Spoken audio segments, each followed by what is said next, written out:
Hello, I'm Brian Hauk, Head of Grounds and Gardens at the J. Paul Getty Trust. Welcome to Art and Ideas.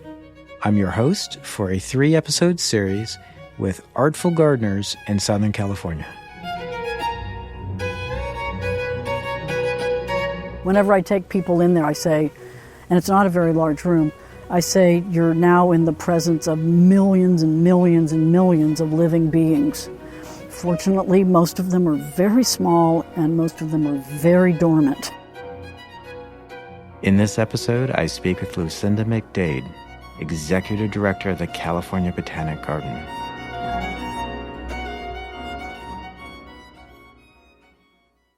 In California, there are roughly 6,500 native plants. Many are found only in California. These plants are incredibly diverse, adapted to a wide range of climates and habitats, from the high Sierra to Death Valley, from the foggy forests in the north to chaparral and desert in the south.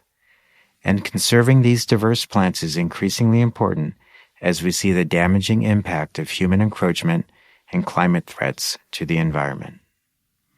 The California Botanic Garden in Claremont was ahead of its time in conserving native plants. Founded by the visionary Susanna Bixby Bryant in the 1920s, the garden now serves as a critical home to rare plants from across the state, as well as a seed bank.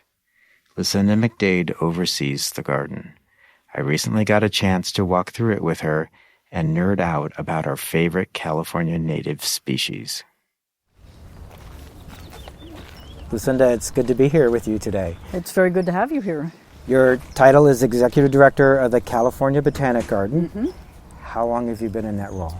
Very close to 10 years. I started as interim executive director and then became executive director. As I joke, the trustees asked me to lose the interim part of the title about 6 months after I became interim executive director. But I have been at the garden since 2006. I came as director of research. We just walked through the front entrance of California Botanic Garden. Can you tell us a little bit about what we've walked into? We call this the California Welcome Garden, and we redid it just a very short time ago, interestingly enough, when we were summoning our courage to reopen after being closed completely for, 2 months owing to COVID. We realized that this part of our garden was the narrowest part, and it's the part that everybody walks through. Sure. We have an 86-acre big funnel-shaped area, right? And then this little skinny neck that we were putting everybody through. And so we widened it, and we improved it, and we replanted it. It had been planted to desert. There were a lot of spiky things right up by the trail, and we didn't think it was all the world's most friendly, welcoming. So you're in the California Welcome Garden. You are coming in. We love this because you have a beautiful view of the San Gabriel Mountains, snow-covered in the winter, just spectacular. And then this leads to what we call our Southern California Gardens areas, which are strung like jewels on a bead out to a new area that we just finished called the Forest Pavilion. All right. Well, let's keep going. All right, I'm going to stop right here because we just passed this Mahonia. Uh-huh. Berberis now. They're all berberis. Oh, this shows my age. I don't usually see a clump this large. Uh-huh. This looks fantastic. They do look good, don't they? They are growing actively and they look very, very happy. Yeah. But when I think of Mahonia, I think of the Pacific Northwest. Mm-hmm. I don't think of Southern California. Oh, we have lots of native berberis. Lots. In fact, one of the most spectacular is this one right here. We passed it without noticing it? This is a berberis. Really? Yeah. You'll convince yourself that it is when you touch a leaf. It's sufficiently pokey and prickly. Yeah, pokey, yeah. This is Berberis navinii, which is actually an endangered species.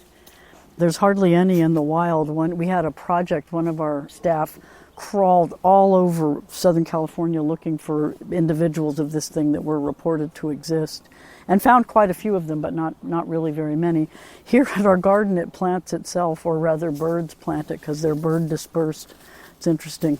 I know this plant, but I've never seen one this large. They're huge. They are kind of obscenely large here. It's a little frightening. The California flora is absolutely amazing. because there's just a number of genera, like Berberis, that absolutely go crazy here and make bazillions, dozens and dozens of species. Manzanitas, there's 60 or 70 species of manzanita in California. I don't know how many Berberis there are, but there's quite a few. On the other hand, that plant right behind you, right there with that interpretive sign in front of it, that's redshanks, Yes. which is related to our chemise. The genus of that is Adenostoma, and there's only two. Right. Two in the whole state. Why didn't that thing go crazy? We have a lot of this in the Santa Monica Mountains by the Getty Center. Yeah. And it's amazing. They're beautiful The plants. shaggy red bark Yeah. is fantastic. Yeah. And they have lasted through our fires. Just went right over it and then stump sprouted right through Yeah, they're it. fire adapted. There's two approaches to surviving fires when you're a plant like that. One is to stump sprout. Basically, the above ground parts get burned, but then it comes right back. Great, because it's got a mature root system that's already in touch with all that it needs from the ground. Or by seeds. So some disperse their seeds in association with fires and grow back from that. You said a technical word a little earlier, genera. Genera. All right. So for those folks who may be listening and not clue into that, we have genus and species to make the scientific name. So genera is... Plural from genus. Okay. Yeah, don't say genuses. That causes the ears of scientists to be very painful. I think I've done that at one point. Genera, it sounds so elegant. Oh, it's a bunny. We have a lot of bunnies. I'm also going to back up to say, if I was going to start learning about Southern California plants, most people might be aware of the USDA zones. I know we don't always use that in Southern California. In my understanding, the most popular sort of go-to are the sunset zones. But what would you recommend to somebody if they were trying to learn about California's zones? So in California, and this is even up to the Bay Area, it's not so much how far north you are, but how far inland you are. We're only, 50 miles inland from the coast here, and still our winters are much colder and our summers are much hotter than right by the coast. And that's the same if you go up to San Francisco and go 50 miles inland. The winters are much colder and the summers are much hotter. But San Francisco has a very moderate climate, right? And also elevation, of course, because we have a wonderful state that's full of mountains. You know, the tool that we are recommending more and more to people for what they should plant in their area is called Calscape. It's a digital tool that is made available to us by the California Native Plant Society. You can put in your zip code and it will sort of generate a list of suggested plants for you and a little bit more information, and you can refine the list quite well. So, Thank you for that. yeah, you bet. Your name used to be the Rancho Santa Ana Botanic Garden. Yeah. And you've changed your name to the California Botanic Garden. Can you tell me how that happened and why that happened? Absolutely. So we were called Rancho Santa Ana because we were founded on the ranch of Susanna Bixby Bryant's family, which was in Orange County, but not in Santa Ana. It was near Yorba Linda. But we were there in Orange County near Yorba Linda until the late 40s. In the 40s, a couple of terrible things happened. One is that there was a horrible Santa Ana-driven fire that burned a huge part of the garden and killed a lot of the plants. So that must have been devastating to deal with. Sure. And then Susanna died unexpectedly in, I think, 1947. She wasn't that old. She wasn't understood to be in poor health. She had taken a trip up to Santa Barbara and she never went home. And so all of a sudden, the founding sort of central organizing principle for the garden was gone. She had just, though, hired a person named Philip Munns, who had been at Pomona College and who had gone back east to Cornell. She had hired him from Cornell to come out and be her first scientific director.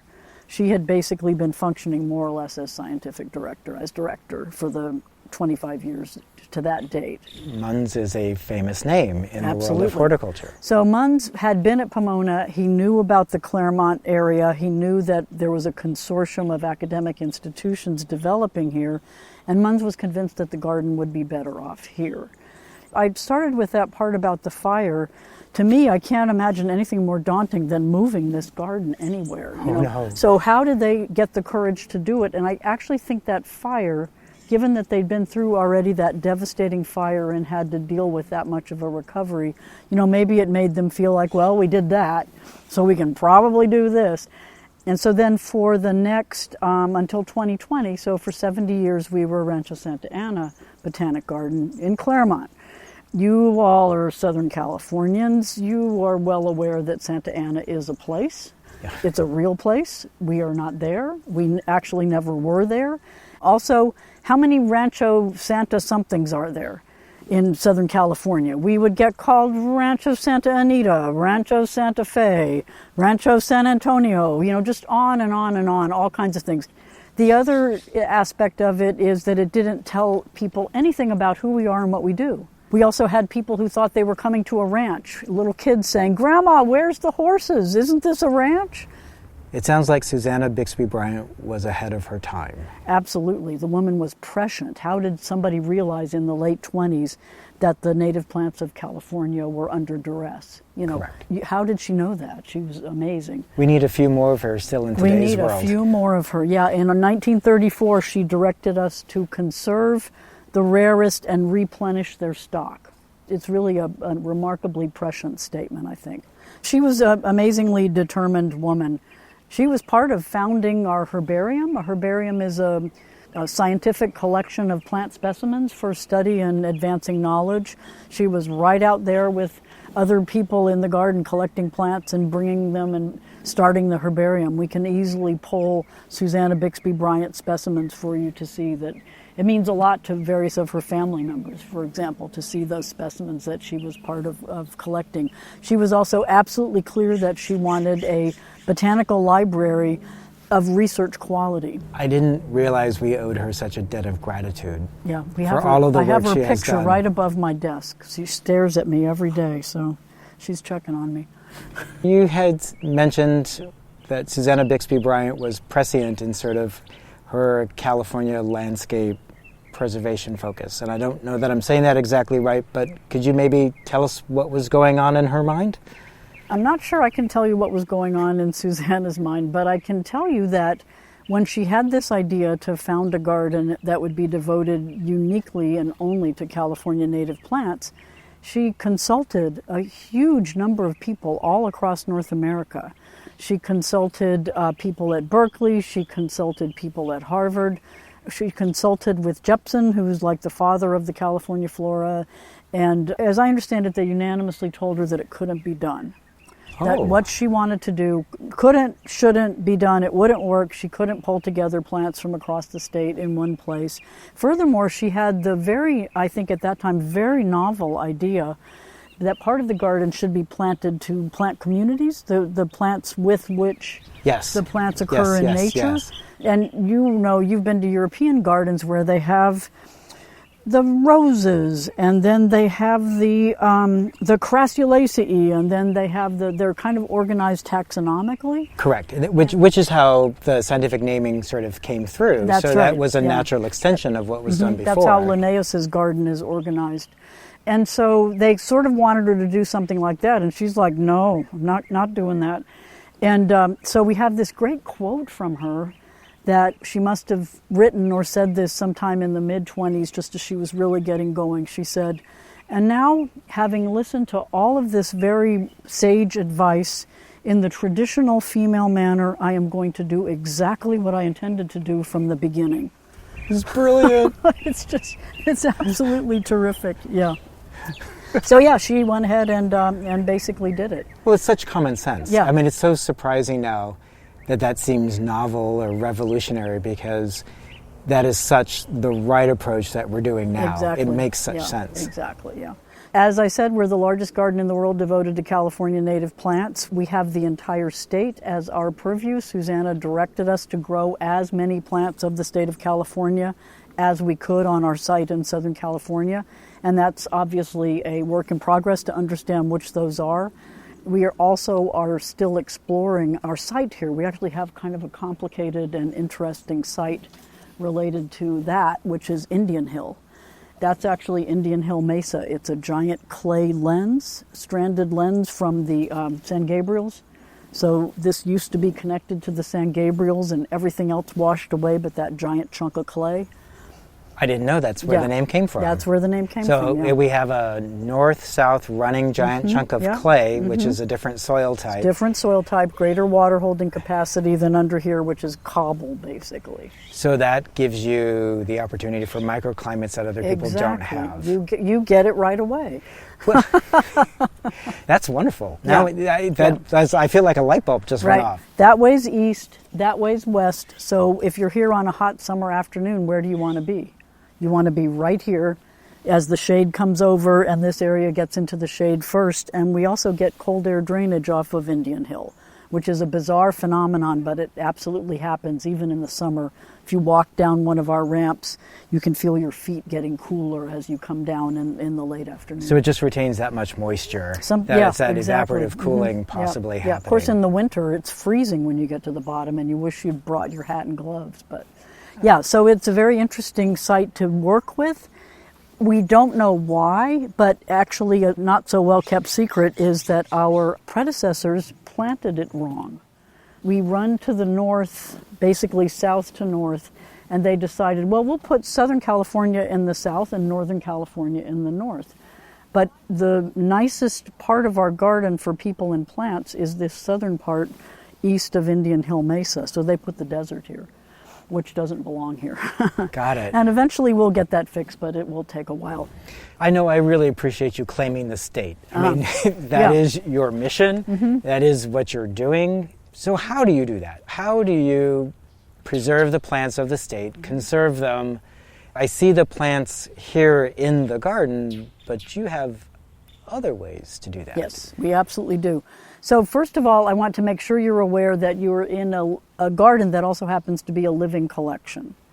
So each one of these plants, except the weeds, as I say, was collected in the wild. We know where it came from, and we have a very detailed database that tracks it. And if we walk up to some of them and I get in the right corner of a shrub, we can find the tag. They're all mapped, they're all part of a database, and we have really detailed knowledge of where this one right here, this one that we lost in the windstorm, the seeds were collected at Torrey Pines, and it was planted in 1950. This was a Torrey pine? This was a Torrey pine. Yeah, the other thing that's interesting is that the Torrey pines that we plant here grow tall and straight and magnificent and look nothing like the Torrey pines at Torrey Pine State Park, where of course they're in the howling wind and the sea spray and all of that. So we preserve them by growing them from wild collected seeds or cuttings here in the garden. But we are the California Seed Bank. So there's a little building right over there that has 80% of the seeds of California native plants that are in seed banks anywhere. And they're right over there.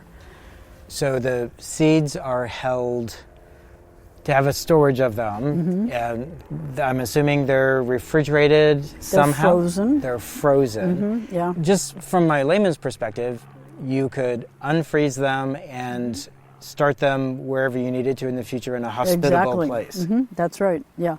When you make a seed bank that's for a collection that's for conservation purposes, you don't just walk up to that tree and grab 50 seeds off of it. Instead, my joke or my metaphor to explain it to you is, if we're going to preserve humans, which of us do you want?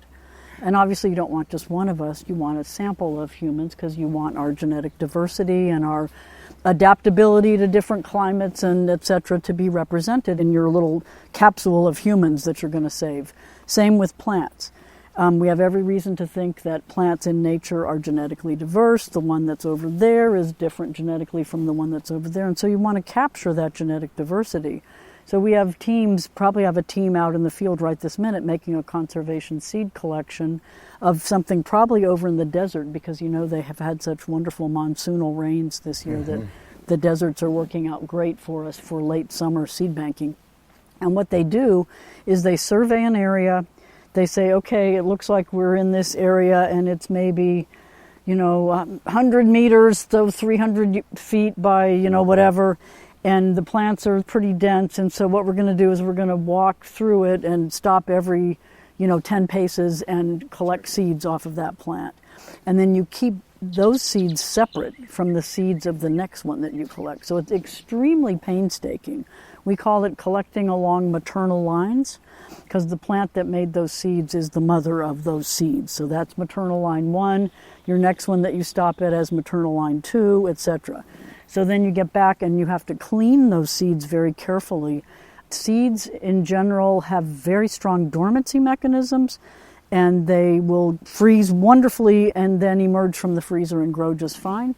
But if you put them in there with junk around them, like pulpy fruit or something, that stuff rots. And when it rots, it takes the seed with it, so it kills the seed. So you've got to clean, and so our people spend hours meticulously pulling the stuff away from the seeds. I'm imagining an army of volunteers doing this. We have quite a few volunteers. We also have interns.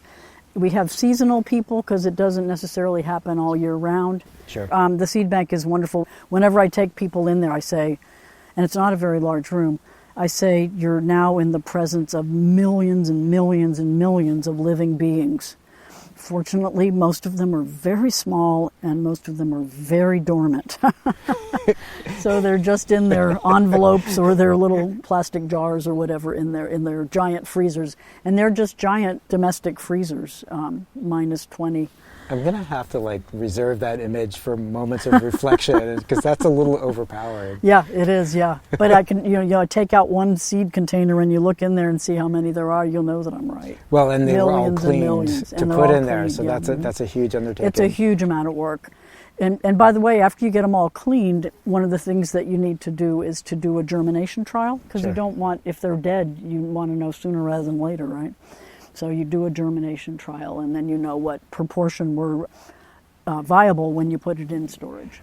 But also, some technical work is involved with that, because if the freezing is what breaks the dormancy, then you have to break the dormancy ahead of time to do your viability That's right. trial. You have to do, yeah, exactly, yeah. And you wouldn't believe the implements that the seed bank has for breaking dormancy. Oh, you're burning things. Toe clippers, liquid smoke.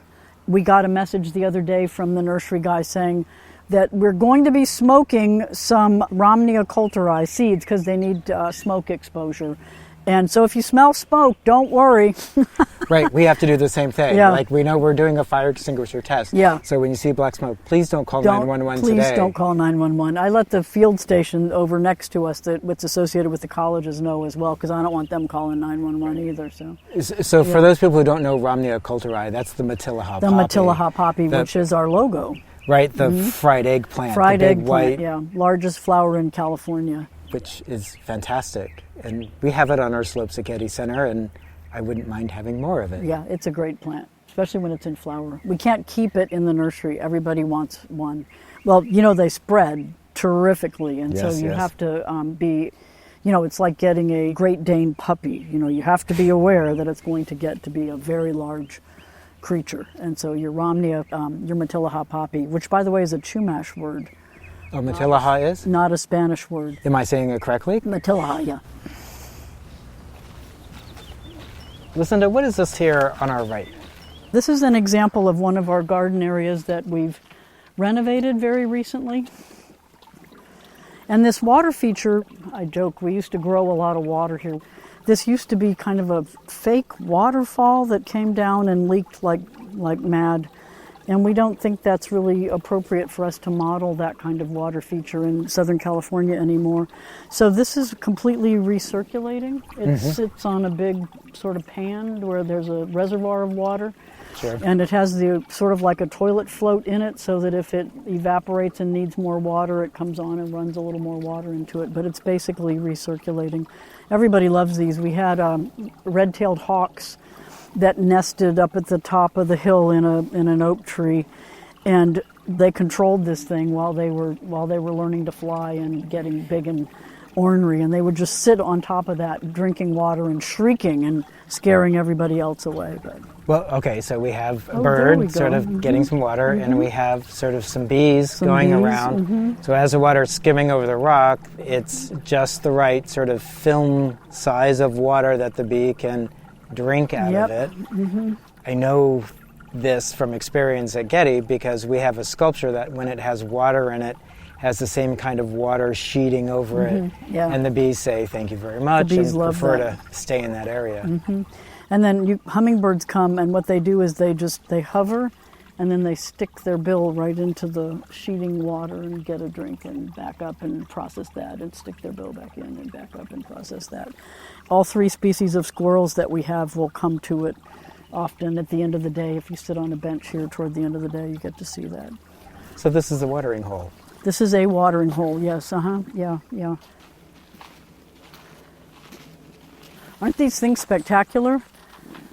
These Washingtonias, our native fan palm here in California. So you've left the skirt all the way to the bottom, Yeah. which you don't often see. Yeah, we let them do what they want to do, the palms, and they do periodically lose a chunk of their skirt. Something breaks loose up in there and disrupts the balance, and then they Sort of all tumble a bunch down. come down. Yeah. There's 20 plus in this sort of grove of them, and they're all sort of spaced apart. So this looks to me like sort of a classic oasis. Yeah, that's what it's designed to do. Yeah, and we have owls that nest in there. Many days, if you look in just the right place, you can see an owl nesting in there, or you can find an owl pellet. You touched on something about how you let the Washingtonia fan palms do what they're supposed to do. The philosophy of pruning in this garden, what would that be? I mean, I think there's value in letting plants grow as they would naturally, so we see the natural form, but I'm imagining you're not always allowed to do that, and you probably have very specific rules on when and how you prune. Yeah, we do really. We try not to let them block the paths, and then there's seasonality to it. Basically, when you prune, you cut a plant, you're telling the rest of the plant that stays there that now is the time to grow, because you're what's called releasing the lower buds on the plant by getting rid of the upper buds. And you don't want to do that at some times of the year. The last thing you want to do to a plant that's trying to go dormant because it's July and it's not going to rain or do anything for 3 or 4 more months is tell it to grow, because growing requires water and, et cetera, et cetera. So you just don't want to do that. So we time things pretty carefully when we are going to prune. But also, part of our mission really is to encourage people to take California native plants home. That's why we run a Grow Native nursery, which is seasonal, but is operating for about 8 months of the year.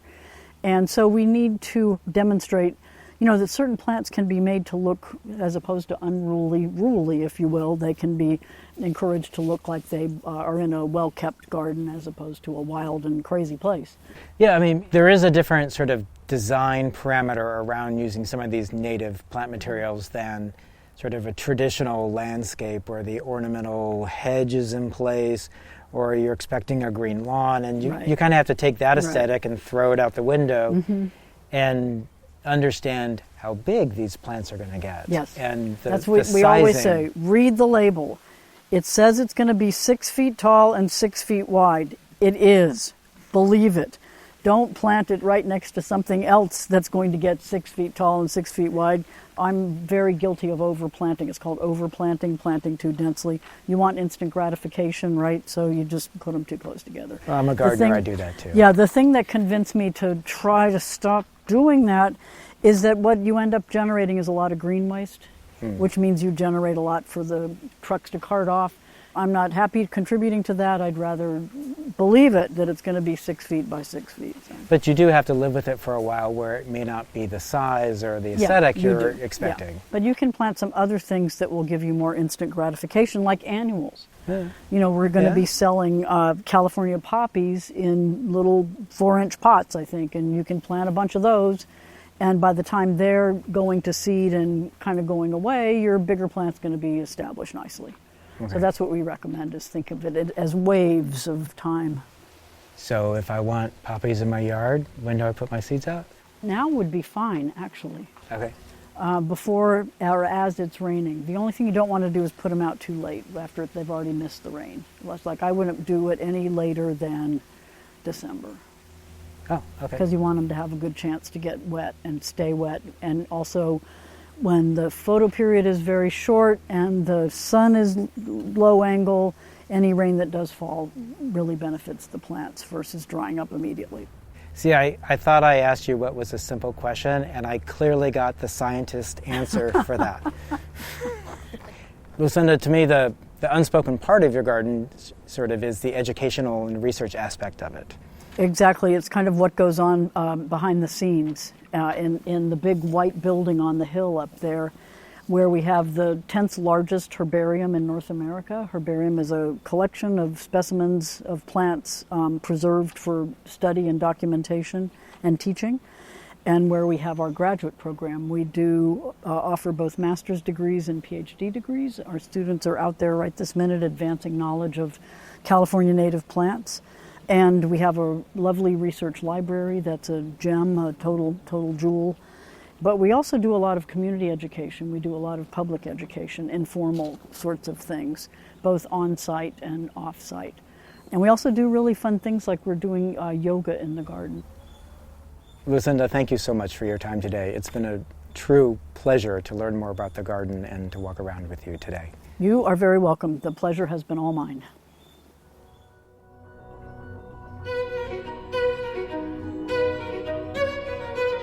This episode was produced by Zoe Goldman, with audio production by Gideon Brower and mixing by Mike Dodge Weiskopf. Our theme music comes from the Dharma at Big Sur, composed by John Adams for the opening of Walt Disney Concert Hall in Los Angeles in 2003, and is licensed with permission from Hendon Music. For new episodes of Art and Ideas, subscribe on Apple Podcasts, Spotify, and other podcast platforms. For photos, transcripts, and other resources, visit getty.edu/podcasts.